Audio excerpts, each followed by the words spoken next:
الحمد لله الواحد القهار الرحيم الغفار أحمده على فضله المدرار وأشكره على نعمه الغزار والصلاة والسلام على نبيه المختار وعلى آله الطيبين الأطهار وإخوانه الأبرار وأصحابه الأخيار أما بعد فأعوذ بالله من الشيطان الرجيم بسم الله الرحمن الرحيم ورتل القرآن ترتيلا وقال النبي صلى الله عليه وسلم طلب العلم فريضة على كل مسلم আল্লাহ পাকের অসংখ্য গণিত শুকর যে মহান মওলা আমাদেরকে মুসলমান হিসাবে কবুল করেছেন, তাই আমাদের উপর আবশ্যক ইসলামের শিক্ষা গ্রহণ করা।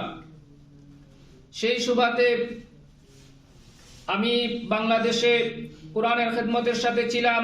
ডেনমার্কে আসার পরেও আমার ইচ্ছা কোরআনের খেদমত করে যাওয়া। আমি বর্তমানে বাইতুল মুকাররম ডেনমার্ক মসজিদে তারাবির নামাজ এবং ইমামতি করে যাচ্ছি, আলহামদুলিল্লাহ। পাশাপাশি আমরা একটি উদ্যোগ নিয়েছি, ডেনমার্কে মুসলমানদের জন্য এটা সুবর্ণ সুযোগ হবে যে আপনার সন্তান স্কুল শিক্ষার পাশাপাশি কোরআনের হাফিজ হবে, আপনার সন্তান স্কুল শিক্ষার পাশাপাশি কোরআন শিখবে। তৃতীয় আমাদের আরেকটি উদ্যোগ, কোরআন শিক্ষার প্রতি আগ্রহী মা বোনদের মহিলার মাধ্যমে কোরআন শিক্ষার ব্যবস্থা করা।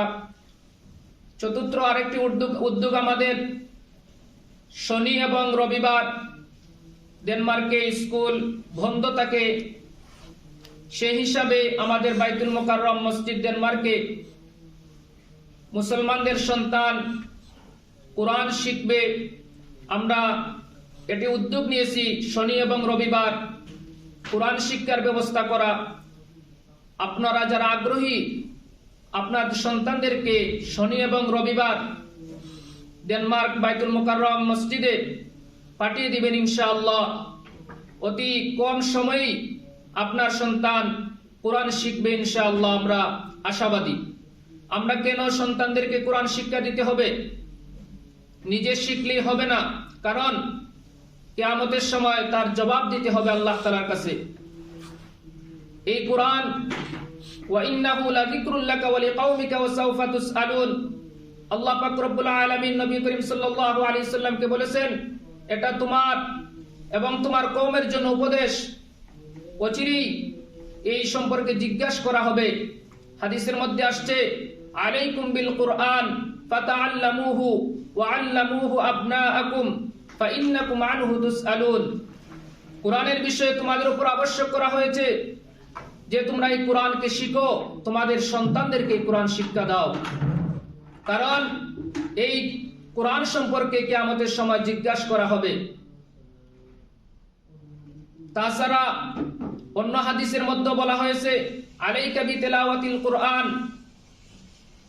কোরআন তেলাওয়াতকে তুমি আবশ্যক করে নাও। ফাইন্নাহু নূরুন লাকা ফিল আরদ ওয়া যুহারুন লাকা ফিস সামা, এটা ভূপৃষ্ঠে তোমার জন্য আলোকবর্তিকা হবে এবং আকাশে তোমার জন্য ধনভাণ্ডার স্বরূপ। সেই হিসাবে কোরআনকে আমরা সুন্দর করে পড়তে হবে। ওয়ারাত্তিলিল কুরআনা তারতিলা, কোরআন পড়ো ধীরে ধীরে, সৌন্দর্যমণ্ডিত পন্থায় কোরআন পাঠ করো। কারণ হাদিসের মধ্যে আসছে হাসিনুল কুরআনা বিআসওয়াতিকুম, তোমাদের কণ্ঠস্বর দ্বারা কোরআনকে সৌন্দর্যমণ্ডিত করো।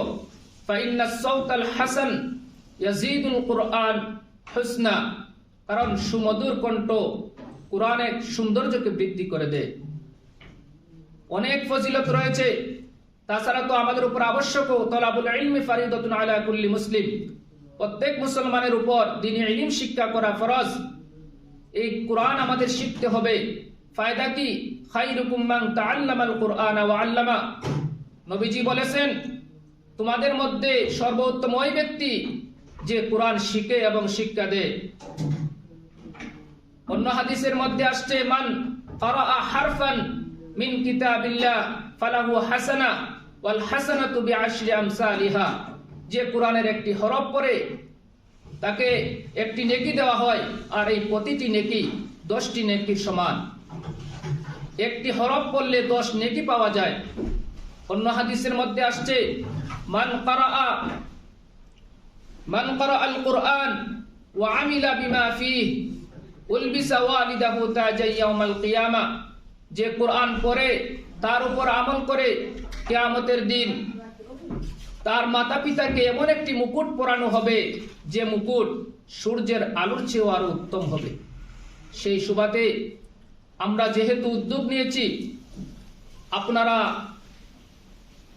আগ্রহী হন, ইনশাআল্লাহ আপনার সন্তান খুব দ্রুত কোরআন শিখবে ইনশাআল্লাহ, আমরা আশাবাদী। আমাদের বাইতুল মুকাররম ডেনমার্ক মসজিদ দ্বীনি কাজে সব সময় সামনে থাকে। আমরা এই উদ্যোগ নিয়েছি এই কোরআনের খেদমত করার। আল্লাহ পাক রব্বুল আলামিন আমাদের সবাইকে কবুল করুন, আমিন। ওয়া আখিরু দাওয়ানা আলহামদুলিল্লাহি রাব্বিল আলামিন।